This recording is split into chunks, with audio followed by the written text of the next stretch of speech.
Shalom saudara yang dikasihi Tuhan Yesus Kristus. Selamat pagi, salam sejahtera untuk kita semuanya. Selamat datang kembali di Renungan Rohani pagi hari ini. Semoga saudara yang terkasih dalam keadaan sehat selalu.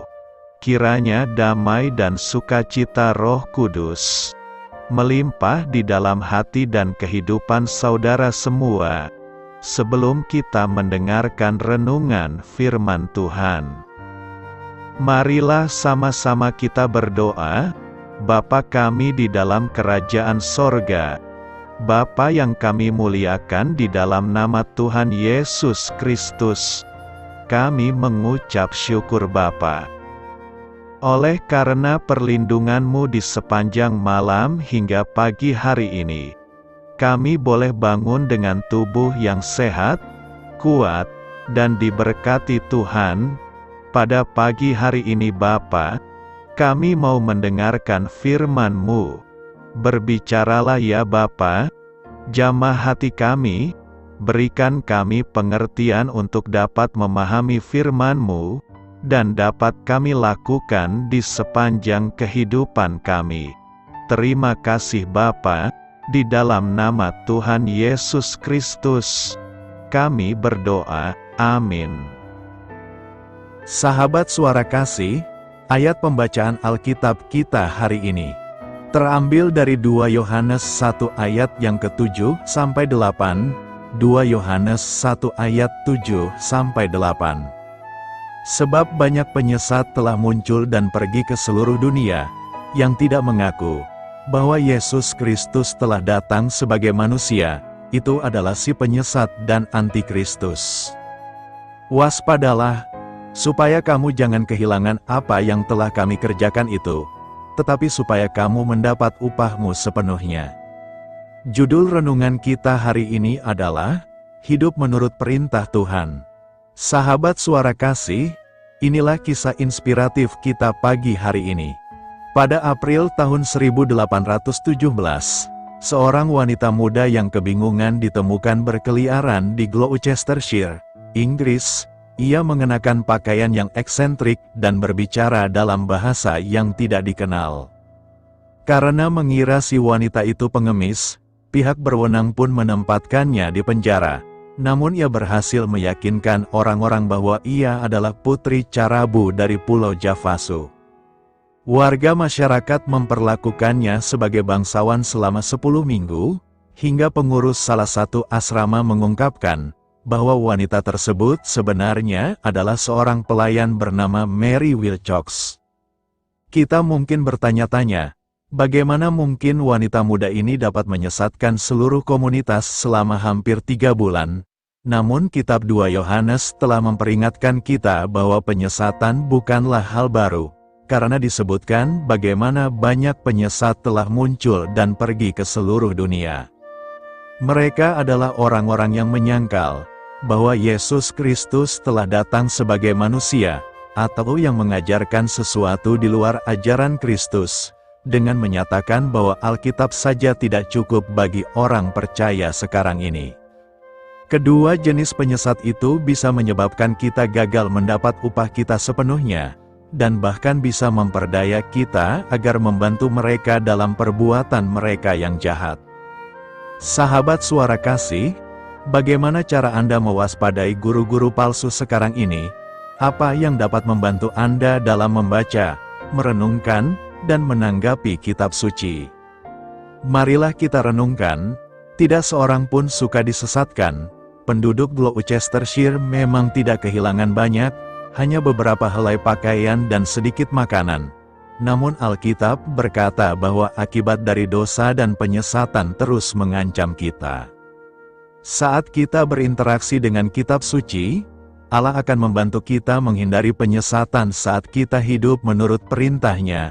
Bapa, mampukanlah kami untuk berdiri teguh dalam hikmat kitab suci, dan tidak mudah disesatkan. Amin. Tuhan Yesus memberkati. Sahabat Suara Kasih, demikianlah renungan firman Tuhan. pada pagi hari ini. Semoga menjadi berkat bagi hidup kita, dan sebelum kita memulai segala aktivitas kita di pagi hari ini, marilah kita berdoa.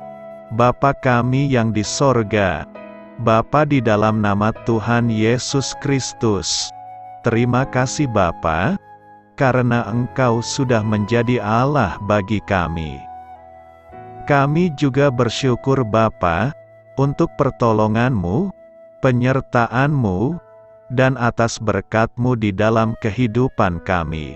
Kami berbahagia dan bersyukur Bapa, untuk kebaikan-Mu di pagi hari ini. Tak berkesudahan kasih setia-Mu, tak habis-habisnya rahmat-Mu, selalu baru setiap pagi. Besar kesetiaan-Mu di dalam hidup kami. Terima kasih untuk firman-Mu. Pada pagi hari ini ya Bapa, kami mau belajar dan terus belajar tentang firman-Mu. Firman-Mu yang menguatkan dan meneguhkan iman percaya kami. Firman-Mu yang mengubahkan kehidupan kami. Kami mau berjalan bersama dengan Engkau di sepanjang kehidupan kami Bapa, agar kami tidak tersesat di dalam dunia ini. Terima kasih Bapa, buat kesempatan dan nafas kehidupan yang masih Engkau berikan. Kami mau memakai kehidupan kami, untuk hormat dan kemuliaan nama-Mu.